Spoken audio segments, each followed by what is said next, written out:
물만 잘 마셔도 병원 갈 일이 없어진다고 하는데요. 물의 효능을 알아보고 어떻게 마셔야 더 효과적인지 알아보도록 하겠습니다. 우리 몸의 70%는 물입니다. 물은 소화, 흡수, 순환, 배설과 같은 대사활동을 원활하게 해주고 몸 안에 쌓인 독소와 노폐물을 배출하는 중요한 역할을 합니다. 이처럼 물은 생명 유지의 근원이자 건강을 지키는 필수 요소입니다. 건강을 지키기 위해 물을 많이 마셔야 한다는 것은 누구나 알고 있는 사실입니다. 하지만 필요한 만큼 충분한 물을 마시는 사람보다 자기도 모르는 사이에 만성 탈수에 시달리는 사람이 더 많습니다. 독소를 없애고 건강을 유지하려면 하루 얼마만큼의 물을 마셔야 할까요? 체중과 성별, 나이에 따라 하루에 필요한 물의 양은 조금씩 달라질 수 있지만 평균적으로 약 1.5에서 2리터를 마시는 것이 적당합니다. 머그잔으로 7, 8잔 정도 되는 양입니다. 우리가 매일 이만큼의 물을 마셔야 하는 이유는 매일 우리 몸에서 이만큼 소비하기 때문입니다. 물을 필요한 만큼 계속 마시지 않으면 만성 탈수로 이어지고 피부가 푸석해지고 각종 신진대사가 잘 안 되고 소화불량, 변비 등에 시달리게 됩니다. 그럼 물은 어떻게 보충해야 할까요? 저는 물은 잘 안 마시지만 대신 커피나 차를 수시로 마셔요. 국을 좋아해서 식사 때마다 국을 꼭 먹어요. 국도 물 아닌가요? 이렇게 말씀하시는 분들이 많습니다. 차는 많은 이점을 제공하는 건강 음료이지만 물을 대신할 수는 없습니다. 차는 예전에는 약처럼 사용이 되었던 기능성 식품입니다. 약이 없던 시절에는 주변에 있는 식물들이 치료제가 되었습니다. 예를 들어 아스피린의 성분으로 진통소염 효과가 있는 살리실산은 버드나무 줄기 껍질 성분을 화학 합성한 것입니다. 항암제로 쓰이는 탁솔이라는 약은 주목나무 성분에서 온 것이고 위염약제로 개발된 스틸렌이라는 약의 성분은 쑥에서 얻은 것입니다. 페퍼민트 차는 복통 완화 효과가 있습니다.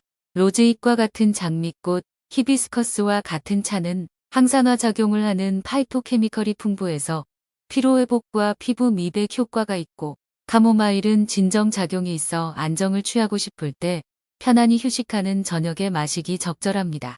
그러나 이런 허브차는 장기간 섭취하면 전해질 불균형으로 이어져 심각한 건강 문제를 일으킬 수 있습니다. 녹차의 카테킨 성분은 여러 연구에서 체중 감소와 암 예방 효과가 있다고 보고되었습니다. 그러나 다량의 녹차를 물 대신 마시는 것은 불면증, 칼슘 손실 등 건강 문제가 발생할 수 있으니 주의해야 합니다. 녹차나 홍차는 물론이고 결명자차, 둥글레차, 옥수수 수염차도 모두 마찬가지입니다. 카페인이 함유된 차를 마시면 그 양의 배만큼의 물을 더 마셔야 합니다. 우리가 자주 마시는 커피도 건강 측면에서는 활성 성분인 카페인 효과로 인해 좋은 점도 있고 안 좋은 점이 있습니다. 커피의 적당한 카페인은 졸음이 사라지고 각성이 되는 것을 도와주지만 과하면 불면과 불안이 나타날 수 있습니다. 골격근의 운동이 촉진되어 피로감이 회복되지만 과하면 떨림과 경련이 나타날 수도 있고 혈압이 일시적으로 올라가고 이뇨작용으로 소변을 자주 보게 됩니다. 카페인은 위산 분비를 촉진해 소화를 돕지만 공복 시에는 더부룩함과 위를 자극하는 원인이 되기도 합니다. 그래서 많이 마시면 위궤양, 미란성 식도염, 위 식도역류 질환 등을 일으킬 수 있습니다. 카페인은 두통약이나 비만약에도 사용될 정도로 우리 몸의 신진대사에 직접적인 영향을 주는 성분이지만 많은 양을 마시면 몸에 무리를 줍니다. 국물을 물 대신 마시면 안 되는 이유는 소금이 많이 들어있기 때문입니다. 소금을 많이 섭취하면 혈액 속에 염분이 많아지는데 혈액의 농도를 정상으로 조절하기 위해 더 많은 양의 물을 마셔야 하기 때문입니다. 각종 음료수도 당연히 물을 대체할 수는 없습니다. 시중에서 파는 음료수에는 당분이 너무 많아 인슐린 저항성을 유발할 수 있습니다. 가장 좋은 물은 깨끗하고 미네랄이 풍부한 물입니다. 정수된 물이나 생수 모두 좋습니다.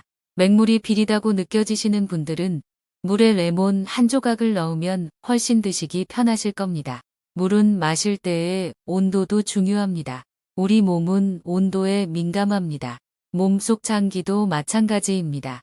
차가우면 장기가 위축돼 제 기능을 못하고 너무 열이 많아도 무기력해집니다. 장이 안 좋은 사람들은 대부분 장이 제대로 움직이지 못해 소화도 잘 안 되고 설사나 변비가 잦은데 찬물이 들어가면 가뜩이나 정체되어 있는 장이 더 위축될 수 있기 때문에 찬물보다 따뜻한 미온수가 좋습니다. 너무 뜨거운 물도 좋지 않습니다.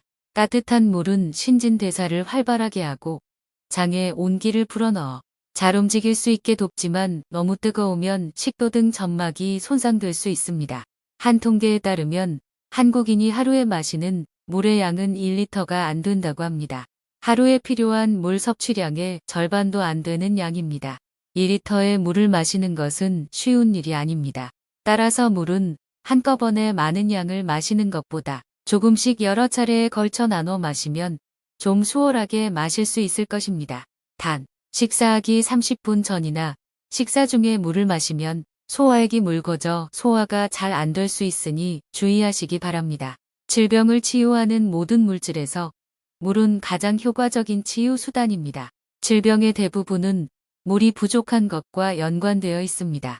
예를 들어 천식은 호흡기가 나빠져 발생하는 것으로 알기 쉽지만 실상은 몸 안에 수분이 부족하여 발생하는 합병증입니다. 수분 부족으로 신경 전달 물질인 히스타민이 활성화되면서 천식과 같은 알레르기성 병이 생기는 것입니다.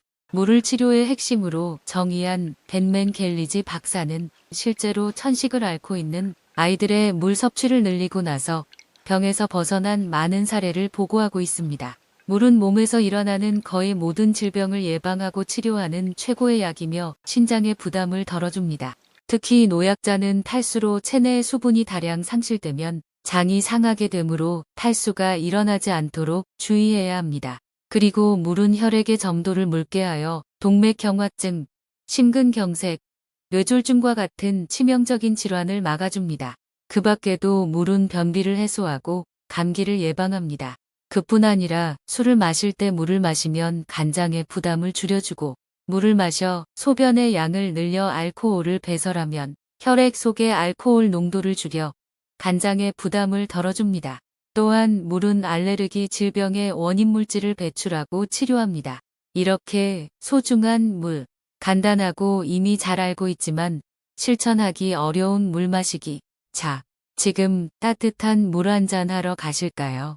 오늘 내용이 도움이 되셨다면 소중한 분들과 공유해 주시고 구독과 좋아요 부탁드립니다. 오늘도 지혜로운 건강 생활을 응원합니다. 화이팅!